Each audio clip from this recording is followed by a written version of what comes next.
You want to be a level 1 Christian? Standing far off? Do you want to be a level 2 Christian? Halfway up? Or do you want to be one of the elite Christians? The Moses generation. We'll go all the way up. Then I would give you a challenge. Level 1 Christian. Here's how you get to level 2.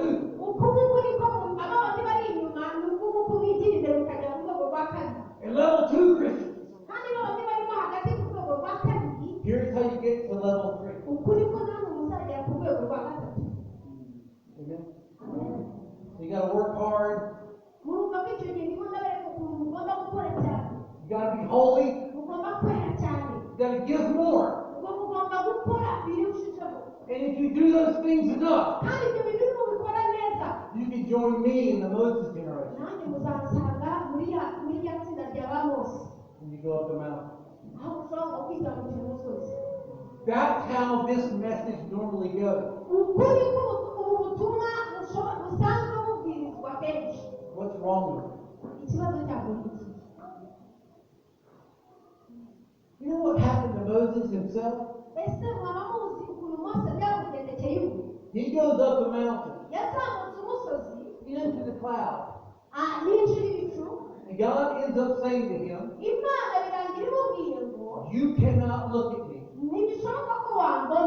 Because anybody who sees me will die. If I let you see me, you'll be dead as a hammer. Not even Moses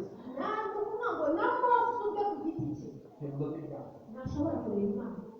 The whole thing with these graded steps of self-improvement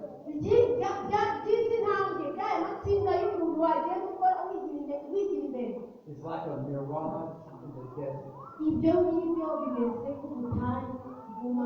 It's not real. What does our text say from Hebrews? Who's the mediator in Hebrews 12?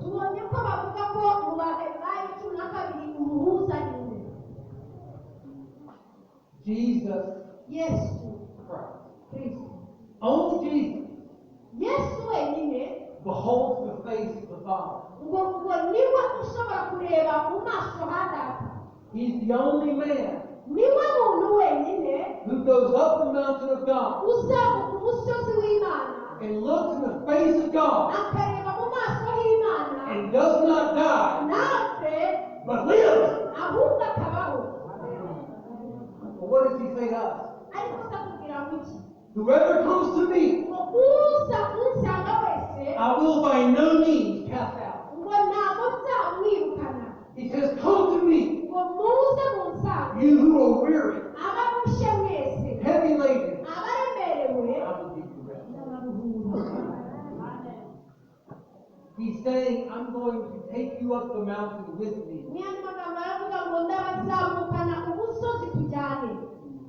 You can borrow my access to God. That's our Jesus. That's great.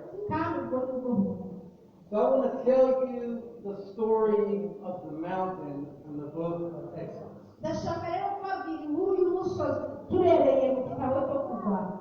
And as we return to this theme of the grace of God,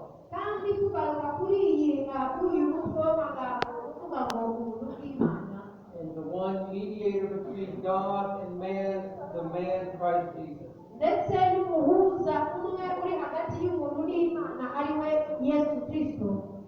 The theme begins in the 3rd chapter of Exodus.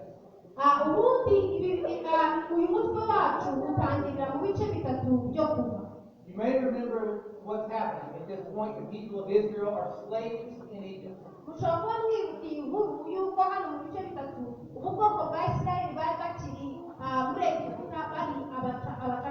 And shepherd, and he's wandering in the wilderness near the mountain of God. He sees this amazing sight of a bush. aha mose yari akiri umushumba arimo agenda mu butayu nuko agenda icyo gihe ariho yabonye icyo gihuru cyaka umuriro kiguruma. A bush that is burning but is not consumed. Igihuru cyaka umuriro ariko ntigikongoke. And the angel of God is in the bush, and God speaks to Moses. aho rero marayika w'Imana yari ari muri icyo gihuru hanyuma Imana ikavugana na Mose. Take off your shoes. The place where you're standing is holy ground. kuramo inkweto zawe kuko aho uhagaze ari ahera. I am who I am. Nduwo ni we. I'm the God of Abraham, Isaac, and Jacob. Ni Imana y'Aburahamu, Isaka na Yakobo. But he says something else. ariko irangije imubwira ikindi kintu. He says, I've seen the sufferings of my people Israel. I've heard their groans under slavery. iramubwira iti nabonye gutaka k'ubwoko bwanjye numvishije kurira kwabo. He says, I have come down. hanyuma iramubwira ngo ndamanutse. I have come down. ngo ndamanutse.